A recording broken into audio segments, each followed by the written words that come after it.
പറയാൻ കഴിയില്ലായിരുന്നു. അയാൾ പ്രാർത്ഥിച്ച പ്രാർത്ഥന ആത്മാർത്ഥമായിരുന്നുവെങ്കിൽ അയാൾക്കൊരിക്കലും യേശുക്രിസ്തു അദ്ദേഹമാണ്, അദ്ദേഹം കാണിച്ച അത്ഭുതങ്ങളൊക്കെ അദ്ദേഹത്തിന്റെ കഴിവാണ് എന്ന് പറയാൻ കഴിയില്ലായിരുന്നു.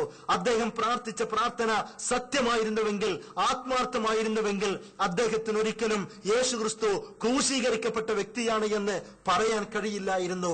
അദ്ദേഹം പ്രാർത്ഥിച്ച പ്രാർത്ഥന ആത്മാർത്ഥമായിരുന്നുവെങ്കിൽ അദ്ദേഹത്തിന് ഒരിക്കലും യേശുക്രിസ്തു തന്റെ പ്രജകളുടെ പാപങ്ങൾ മുഴുവനും പുറത്തു കൊടുക്കുമെന്ന് അദ്ദേഹത്തിന് വിശ്വസിക്കാൻ കഴിയില്ലായിരുന്നു. എന്ന് പറഞ്ഞാൽ ആളുകൾക്കിടയിൽ വന്ന് ഇങ്ങനെ അള്ളാഹുവിനോട് ഞാൻ പ്രാർത്ഥിച്ചു എന്നും ആ പ്രാർത്ഥനയുടെ ഫലമായി എനിക്ക് ചില ഖുർആനിൽ നിന്ന് ചില കാര്യങ്ങൾ മനസ്സിലാക്കാൻ സാധിച്ചു എന്നൊക്കെ ആളുകളെ തെറ്റിദ്ധരിപ്പിക്കാൻ വേണ്ടിയുള്ള ഒരു കപട നാടകം ക്രൈസ്തവ മിഷണറിമാർ ഓതിക്കൊടുത്ത വചനങ്ങൾ മനഃപ്പാടമാക്കി അതേപോലെ പറയുന്ന വാക്കുകളെ മാത്രമായിട്ട് ഒരാൾക്ക് കാണാൻ കഴിയൂ.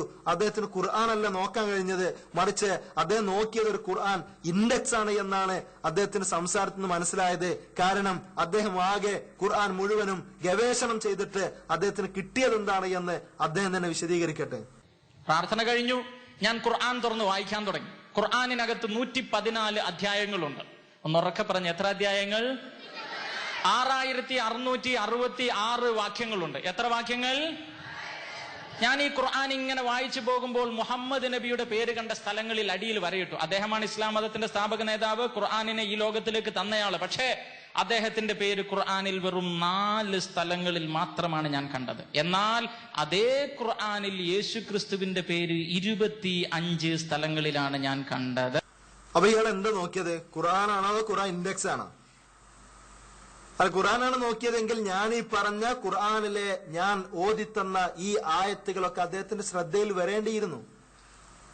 പക്ഷെ ഇതൊന്നും വരാതെ ഇയാൾക്ക് വന്നതാകെ മുഹമ്മദ് നബി സല്ലല്ലാഹു അലൈഹി വസല്ലമയെ സംബന്ധിച്ച് 4 തവണയാണ് ഖുർആൻ പറഞ്ഞത് എന്നും 25ഓളം തവണ യേശുവിന്റെ പേര് പറഞ്ഞിട്ടുണ്ട് എന്നാണ്. അപ്പോൾ അയാൾക്ക് ബോധ്യപ്പെട്ടത് കൂടുതൽ പേര് പറഞ്ഞത് യേശുവിന്റെ ആണല്ലോ, അപ്പൊ അതായിരിക്കും ഒന്നുകൂടെ നല്ലത് എന്ന് അയാൾക്ക് ബോധ്യപ്പെട്ടു എന്നാണ്.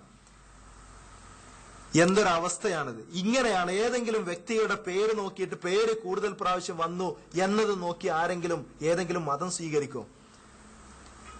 അങ്ങനെയാണെങ്കിൽ ഇയാൾക്ക് ഇനി ക്രൈസ്തവത്തിൽ ഇനി എത്ര സമയം നിൽക്കാൻ സാധിക്കും എന്നുള്ള ആലോചിക്കണം നമ്മള്. കാരണം ഇയാളിഞ്ഞ് എന്തെങ്കിലും ഒരു തീരുമാനം എടുക്കണേ, ബൈബിൾ പരിശോധിക്കണം, ബൈബിളിന്റെ ആദ്യം മുതൽ അവസാനം വരെ ഇയാൾ പരിശോധിക്കാണ്. അവസാനം വരെ, ആദ്യം മുതൽ അവസാനം വരെ ഇയാൾ പരിശോധിച്ച് നോക്കുമ്പോൾ അതിന്റെ വ്യത്യസ്തങ്ങളായ ഭാഗങ്ങളിലൊക്കെ സാത്താൻ സാത്താൻ എന്ന് പിശാചിന്റെ പേരുകൾ പല തവണയായി ആവർത്തിച്ചു വരുന്നതായി കാണാൻ കഴിയും. അതിന്റെ ഒക്കെ അടിയിൽ വരയിട്ട് അതൊക്കെ ഒന്ന് എണ്ണി നോക്കി പിന്നെ യേശുവിനെ കുറിച്ച് എത്രയാണ് പറഞ്ഞത് എന്ന് നോക്കി ഇയാൾ മതം സ്വീകരിക്കുകയാണെങ്കിൽ ഏതെങ്കിലും പൈശാചികമായ രൂപത്തിൽ അദ്ദേഹത്തിന് പോകേണ്ടി വരും എന്നല്ലാതെ, പിശാചിന്റെ ആദർശം സ്വീകരിക്കേണ്ടി വരും എന്നല്ലാതെ, പേര് നോക്കിയിട്ട് എത്ര തവണ വന്നു എന്ന് നോക്കിയിട്ട് ആരെങ്കിലും ഏതെങ്കിലും മതം സ്വീകരിക്കാറുണ്ടോ? ഇതൊന്നും ബുദ്ധിയുള്ള ഒരാളെ സംബന്ധിച്ചിടത്തോളം അയാള് ഒരു മതം സ്വീകരിക്കുക, ആ മതത്തിന്റെ ആളുടെ പേര് ഇവിടേക്ക് എത്ര തവണ വന്നിട്ടുണ്ട് എന്ന് നോക്കിയിട്ടല്ല.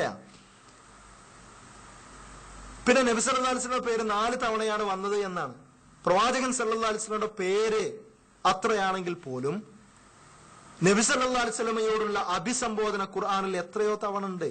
അത് നോക്കിയിട്ടോ വിലയിരുത്തിയിട്ടോ അല്ല മതം ഏതാണെന്ന് തെരഞ്ഞെടുക്കേണ്ടത്. ഖുൽ യാ അയ്യുഹൻ നബിയു എന്നിങ്ങനെ പറഞ്ഞ് നബിയെ പറയുക, അല്ലയോ പ്രവാചകരെ എന്നിങ്ങനെയുള്ള പ്രവാചകൻ സല്ലല്ലാഹു അലൈഹി വസല്ലമയോടുള്ള അഭിസംബോധന നമുക്ക് ഖുർആനിൽ ഒട്ടേറെ തവണ കാണാൻ കഴിയും. എന്ന് പറഞ്ഞാല് നബി സല്ലല്ലാഹു അലൈഹി വസല്ലമയുടെ പേര് കൂടുതലുണ്ടെങ്കിൽ ഇസ്ലാം സ്വീകരിക്കുക, ഈസാ നബി അലൈഹി സ്വലാമയുടെ യേശുവിന്റെ പേരാണ് കൂടുതലെങ്കിൽ പിന്നെ ക്രൈസ്തവ മതം സ്വീകരിക്കുക, മോശയുടെ പേരാണ് കൂടുതലെങ്കിൽ ജൂതമതം സ്വീകരിക്കുക, അതുമല്ല ഇനി പിശാചിന്റെ പേരാണ് കൂടുതലെങ്കിൽ പിശാചിന്റെ കൂടെ പോകുക എന്നുള്ളതൊന്നും ആരും ഒരു മതത്തെ പഠിക്കാനുള്ള ഒരു മാനദണ്ഡമായി ആരും പറയാറില്ല, അത് പഠിപ്പിക്കാറുമില്ല.